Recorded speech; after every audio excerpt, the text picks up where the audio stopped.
Pessoal, olá pessoal. Retomamos aqui no capítulo 8 da Epístola aos Hebreus. Eu irei dar continuidade, né, dos versículos 7 adiante, né, 6, 7. E vamos aprender mais um pouco, né, o que a palavra de Deus está querendo nos dizer. Amém? Vou ler aqui o texto. Hebreus 8, do versículo 6 em diante. Mas agora alcançou ele ministério tanto mais excelente, quanto é mediador do melhor concerto, que está confirmado em melhores promessas. Porque se aquele primeiro fora irrepreensível, nunca se teria buscado lugar para segundo. Porque, repreendendo-os, lhe diz: Eis que virão dias, diz o Senhor, em que com a casa de Israel e com a casa de Judá estabelecerei um novo concerto, não segundo o concerto que fiz com seus pais no dia em que os tomei pela mão, para os tirar da terra do Egito. Como não permaneceram naquele meu concerto, eu para eles não atentei, diz o Senhor, porque este é o concerto que, depois daqueles dias, farei com a casa de Israel, diz o Senhor. Porei as minhas leis no seu entendimento e em seu coração as escrevereis. E eu lhes serei por Deus, e eles me serão por povo.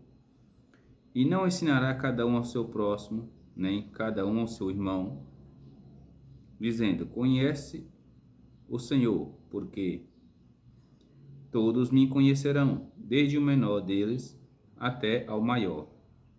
Porque serei misericordioso para com suas iniquidades, e de seus pecados, e de suas prevaricações não me lembrarei mais. Dizendo: Novo concerto. Envelheceu o primeiro. Ora, o que foi tornado velho e se envelhece, perto está de acabar. Amém? Aqui o autor faz uma citação de Jeremias 31, né? Versículo 31 ao 34. Para comprovar o seu argumento. Ele usa esse texto, e esse texto também é uma das promessas semelhantes ao de Ezequiel. Como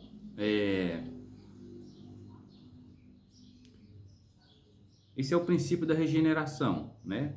Onde Deus escreve a lei dele no entendimento do pecador, né? E nós passamos a observar essa lei de Deus, né? E, como diz a Bíblia, o próprio Jesus diz que o Espírito testifica dele, né? Apontava para ele.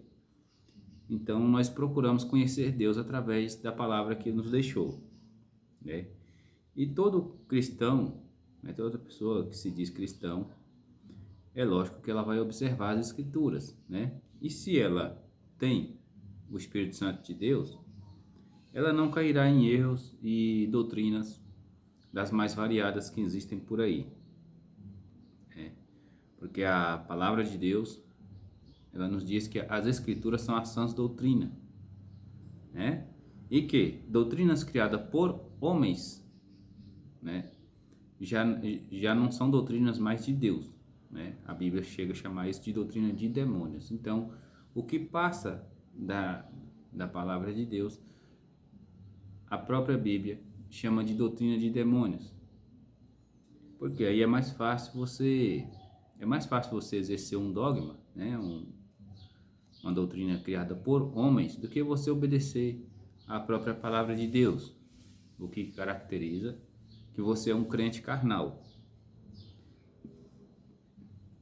Os versículos 6 e 7, né, o autor retorna à sugestão de que ele interrompeu no capítulo 7, no versículo 12, né? Os versículos 6 e 7, nos diz que agora ele alcançou um ministério mais excelente, né? E também um conserto mais excelente. O versículo 12 do capítulo 7 vai dizer o seguinte: porque mudando-se o sacerdócio, necessariamente se faz também mudança na lei. Nós já tratamos desse assunto no outro vídeo anterior.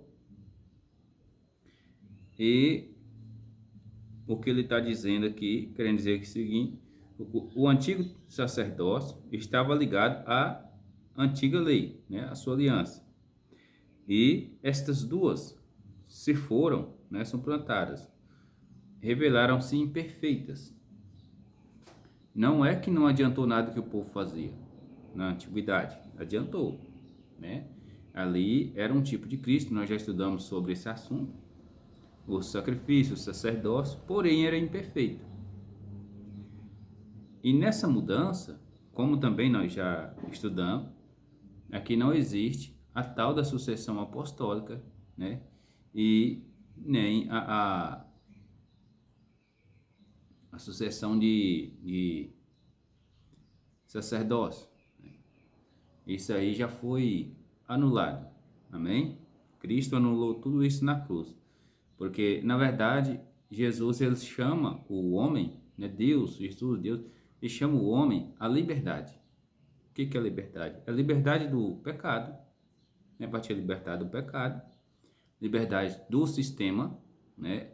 O sistema tanto mundial quanto do sistema religioso, né? Que impõe regras e doutrinas de demônios, e as pessoas são obrigadas, né, a seguir, manipuladas. Eles são pessoas bem preparadas, né? Conseguem convencer com argumentos. São pessoas bem preparadas e levam milhões e milhões e milhões de pessoas para o inferno. Essas pessoas.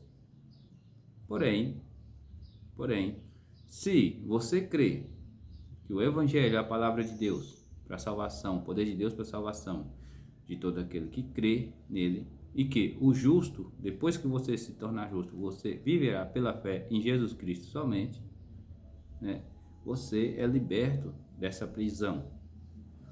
Porque aí você não consegue conciliar Deus com o mundo e o sistema religioso. Você passa a ser um cristão verdadeiro, né? Um cristão bíblico, e passa a observar as Escrituras, porque é o que Jesus disse: observai as Escrituras, né? Analisai as Escrituras, porque cuidais nela ter a vida eterna.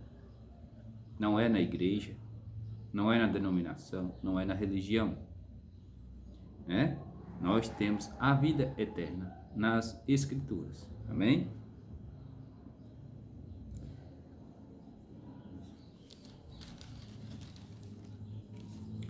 Os versos 8 e 9 diz o seguinte: porque repreendendo-os, lhes diz: eis que virão dias, diz o Senhor, em que com a casa de Israel e com a casa de Judá estabelecerei um novo concerto, não segundo o concerto que fiz com seus pais nos dias em que os tomei pela mão para os tirar da terra do Egito.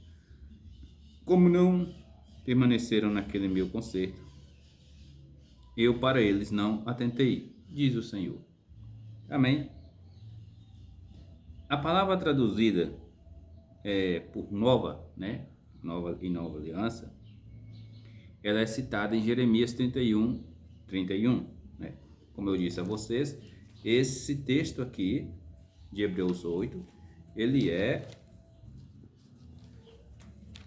o mesmo texto aqui de Jeremias 31, dos versículos 31 em diante, porque é uma promessa do nosso Deus. Eu vou estar lendo aqui Jeremias 31 diz o seguinte: eis que vem dias, diz o Senhor, em que farei um concerto novo com a casa de Israel e com a casa de Judá. Então, é a mesma coisa, né? Que também é traduzido por renovada, né? Tanto por novo, essa palavra é traduzida tanto por novo como renovar. Amém? A intenção da primeira aliança é que fosse escrita no coração das pessoas. Porém, ali as pessoas elas não estavam preparadas para receber, para que as leis fossem escritas no coração delas. Esse é um motivo porque Deus as escreveu na pedra, né? Mostrando que o coração das pessoas estavam endurecidos e eles não conseguiriam.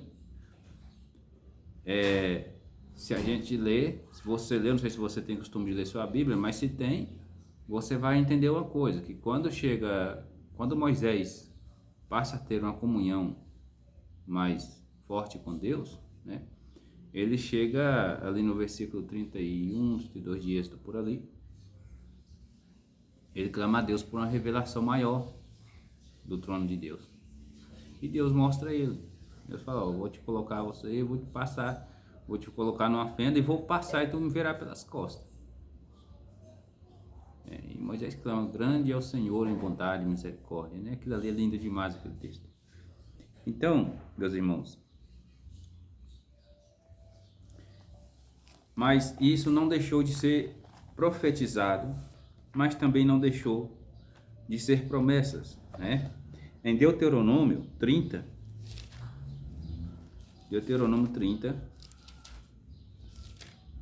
nós vamos ler aqui, do versículo 11 ao 14, e vocês vão ver essa promessa. Deuteronômio 30. Porque este mandamento que hoje te ordeno não te é encoberto, e tampouco está longe de ti. Não estás no céu para que não possa dizeres, quem subirá por nós aos céus, que nos traga, né? E nos faça ouvir, para que o façamos. Nem tampouco está além do mar, para dizeres, quem passará por nós, além do mar, para que nos traga e nos faça ouvir, para que o façamos, porque esta palavra está perto de ti, na tua boca e no teu coração, para fazeres. Amém? Essa mesma citação, Paulo faz aos Romanos, se não me engano, no capítulo 10. Amém? Essa mesma citação. Né? E o justo, de fato, a tinha em seu coração, como eu disse, o justo Moisés, e tantos outros na palavra de Deus. Eu vou pegar umas referências para vocês aqui, né? Salmo 37, Salmos 37, vai nos dizer o seguinte, Salmos 37, vai dizer o seguinte, Salmo 37, no versículo 31, a lei do seu Deus está em seu coração, os seus passos não resvalarão, né? Salmo 40 também, Salmo 40, verso 8, diz o seguinte, deleito-me em fazer a tua vontade, ó Deus meu, sim, a tua lei está dentro do meu coração. Também no Salmo 119,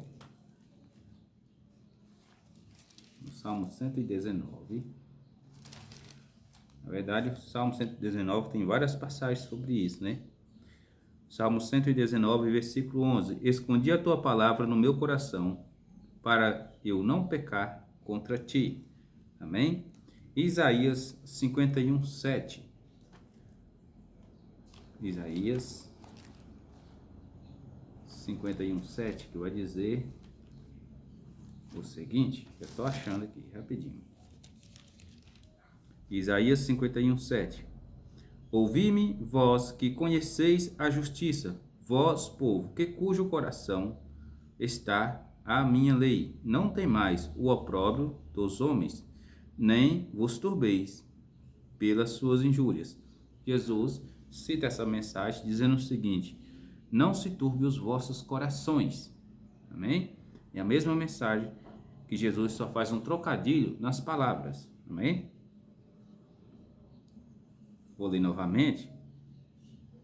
Ouvi-me, vós que conheceis a justiça, vós, povo, cujo coração está a minha lei. Não temais o opróbrio opróbrio, próprio, então, aqui a leitura tá ruim, viu? Opróbrio dos homens, né? Nem vos turbeis pelas suas injúrias. Opróbrio é vergonha, né? Não ter vergonha. Então, meus irmãos, essas são algumas das referências, né? Dessa passagem tão rica de Hebreus 8, né? De acordo com Jeremias, né? A maioria do povo de Israel não tinha lei no seu coração, né? E a palavra de Deus também, a palavra de Deus, ela nos diz isso. Não é tão diferente de hoje. A maioria das pessoas, até mesmo pessoas que frequentam algum ambiente religioso, elas não têm essa lei escrita no coração. Por quê? Porque não são convertidas verdadeiramente. As pessoas hoje têm uma ideia de conversão, é eu ser membro de uma determinada denominação, né? E ser uma boa pessoa, ser um cara joia, um cara bacana, né? Essa é a ideia de conversão. Em Deuteronômio 5:29, diz o seguinte, ó. Quem dera que eles tivessem tal coração, que me temesse e guardassem todos os meus mandamentos, todos os dias, para que bem lhes fosse a eles e a seus filhos para sempre. Então, aqui nós vemos que nem todos, né? Nem todos têm essa lei guardada no coração. Essa lei, ela só é escrita no coração quando Deus decide converter um pecador. Aí essa lei é escrita, né?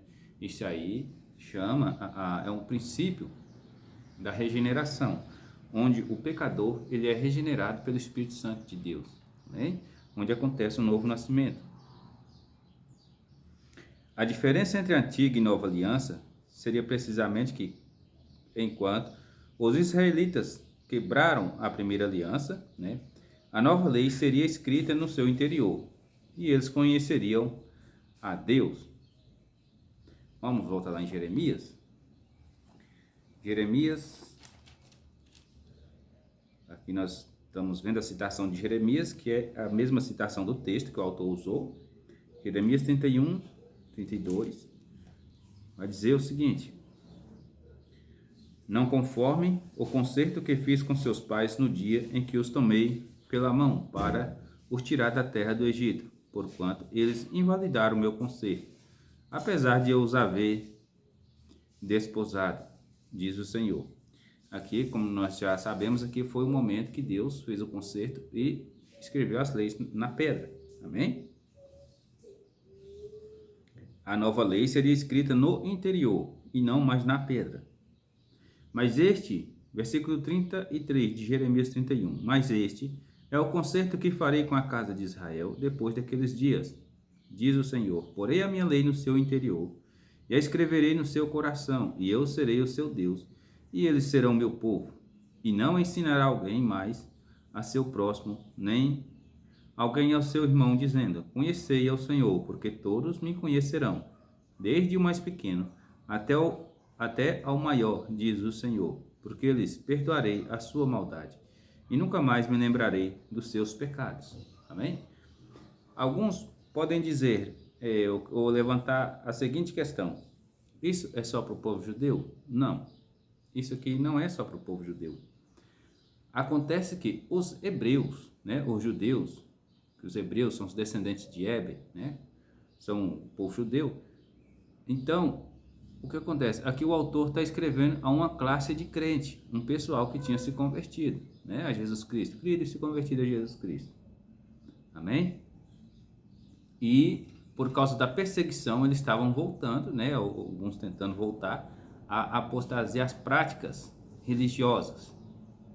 Porque Cristo ele nos chama à liberdade e não a práticas religiosas, né?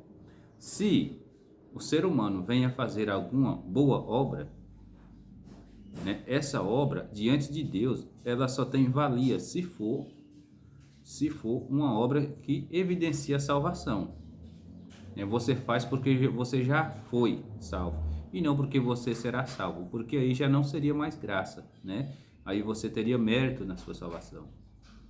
Aí a palavra de Deus diz o seguinte, que se for por obras, então a graça já não é mais graça. Entendeu? Então a gente tem que ter isso na consciência, porque essa salvação ela é conquistada aqui, porém ela depende e vem de Deus, né? Vem dos judeus e não de nós. Amém? Aqui Jeremias faz uma alusão, né, no versículo 10 ao 12 de Hebreus 8. Jeremias faz uma alusão à linguagem da primeira aliança. Eu serei o seu Deus, né? E eles serão meu povo. Por exemplo, vou tomar um texto como exemplo aqui, Levítico 26, 12. Levítico 26, 12. E andarei no meio de vós, e eu vos serei por Deus, e vós me serei por povo. Amém? Então, os versículos 11 e 12 do capítulo 8 aos Hebreus, diz o seguinte: e não ensinará cada um ao seu próximo, nem cada um ao seu irmão, dizendo, conhecer ao Senhor, porque todos me conhecerão, desde o menor deles até o maior, porque eu serei misericordioso para com suas iniquidades, e de seus pecados e de suas prevaricações não me lembrarei. Note que tem uma semelhança, né? Uma semelhança muito grande. Esse mesmo texto aqui é o texto que Jeremias pregou, correto? É o texto que Jeremias pregou lá no capítulo 31. E é o mesmo texto citado em Levítico 26, né? E eu serei o Senhor vosso Deus, que vos tirei da terra do Egito. Né? Eu sou o Senhor vosso Deus, que vos tirou da terra do Egito, perdão. Para que não fossem seus escravos, né? E quebrarei os timões do vosso jugo, e vos fiz andar direito, né? E quebrei, né? Então, o que acontece, meus irmãos? Quando nós falamos e dizemos que a Bíblia é a palavra de Deus, é porque os versículos são interligados, correto? Olha quem foi Moisés, depois de vários anos, centenas de anos, sei lá, vem Jeremias pregando a mesma palavra em cima, né? E em sequência, esse autor aos Hebreus escrevendo a mesma coisa. Essas pessoas não conheciam um ao outro. Amém? O versículo 13 diz o seguinte, dizendo, novo concerto, envelheceu o primeiro. Ora, o que foi tornado velho e se envelhece, perto está de acabar, né? O autor, né, sem dúvida diz que está perto de desaparecer. Por que ele disse porque está perto de desaparecer? É o Antigo Testamento, né? Não é o Antigo Testamento. Porque o Novo Testamento está dentro do Antigo. É por isso que as palavras, os textos, eles têm concordância uns com os outros, né? O que ele está querendo dizer aqui, que perto está de acabar, eram as cerimônias e os ritos que era praticado ali no templo, né? Jesus, ele, ali em Mateus 24, ele faz uma profecia, né? E ele dá vários alertas ali nas suas pregações, nos sermões ali, escatológicos, sobre uma destruição, sobre tribulação, né? E aqui, o autor, quando escreve isso aqui, eu creio que o templo ainda não tinha sido destruído, né?